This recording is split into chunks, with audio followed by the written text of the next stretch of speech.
And here we go at Friday. I know I'm wearing the same shirt. I'm recording all of this at one time. Normally I try to do it the next day so I can evaluate it, but I'm going to be going away this weekend. So I'm recording Friday, Saturday, and Sunday right now, and I'm editing them, and I'm going to post them later. So I don't know where I'm going to be sitting exactly heading into this one. Hopefully New Mexico pulled that off last night against St. Mary's. But if not, I'm going to make these picks anyway, so it doesn't matter. We have a lot of games on Friday. Friday is the day for college basketball, and it would make sense. Saturday is normally the day for college basketball, but with college football still going on, Friday is going to receive a lot of the attention, so they're going to put some of the better games on Friday. We have a lot of games, so let me just start listing them, and I'll talk about the ones I think are actually important. At 6:30, we got Le Moyne, who's 0-1, traveling number 22, Villanova, who's 1-0 on FS1. At 7 o'clock, we have number 12, Arizona, who's 1-0, traveling number 2, Duke, who's also 1-0. Duke here by 5 on ESPN2. At 7 o'clock, we got UCF, who's 1-0, traveling number 13, Miami, who's also 1-0 on ESPN+. 7 o'clock, we got Morehead State, who's 1-1, traveling number 3, Purdue, who's 1-0. At 7 o'clock, we got number 15, Texas A&M, who's 1-0, traveling to Ohio State, who's 1-0 on Peacock. At 7 o'clock, we got Texas A&M Commerce, who's 0-1. Taking on number 16, Kentucky, who's also 1-0 on ESPN+. At 8 o'clock, we have Manhattan, who's 1-0. Traveling number 1, Kansas, who's 1-0, also on ESPN+. At 8 o'clock, we have Gardner-Webb, who's 1-0. Traveling number 14, Arkansas, who's also 1-0 on ESPN+. 8 o'clock, also, we got Indiana State, who's 1-0. Traveling number 24, Alabama, who's 1-0 on ESPN+. 8 o'clock, we got Oakland, who's 0-1. Traveling number 25, Illinois, who's 1-0. 8:30, we got Rider, who's 1-0. Traveling number 5, Marquette, who's also 1-0 on FS1. 9 o'clock, we have number 9, Tennessee, who's 1-0. Traveling to Wisconsin, who's 1-0 on Peacock. At 9 o'clock, we got Yale, who's 1-0. Traveling number 11, Gonzaga, who has not played a game yet on ESPN+. 9 o'clock, we also have number 17, San Diego State, who's 1-0. Traveling to BYU, who's 1-0 on ESPN+.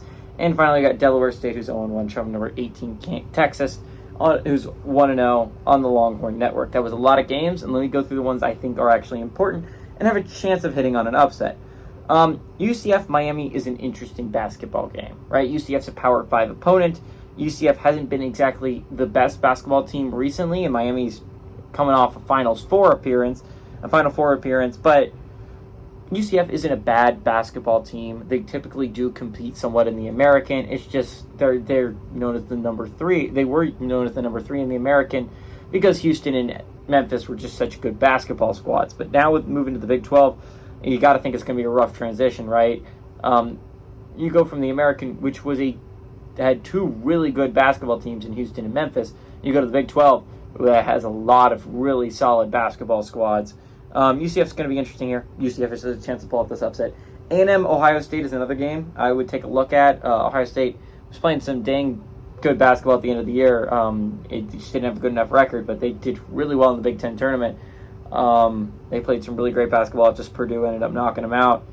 But I would not be surprised if Ohio State pulled that off at home. Tennessee-Wisconsin's also an interesting game for me. Wisconsin is a pretty solid basketball team typically. They play some really good defense. Combine that with Tennessee, who also plays some really good defense, you're going to likely see a low-scoring matchup in that one, but a low-scoring matchup that I think either team could win. San Diego State BYU is also an interesting one. I'm surprised that one's on ESPN Plus because I think San Diego State BYU is typically a competent basketball team. They are typically a team that's at least competing to make the March Madness every year. So I'm a little bit shocked that BYU's not there.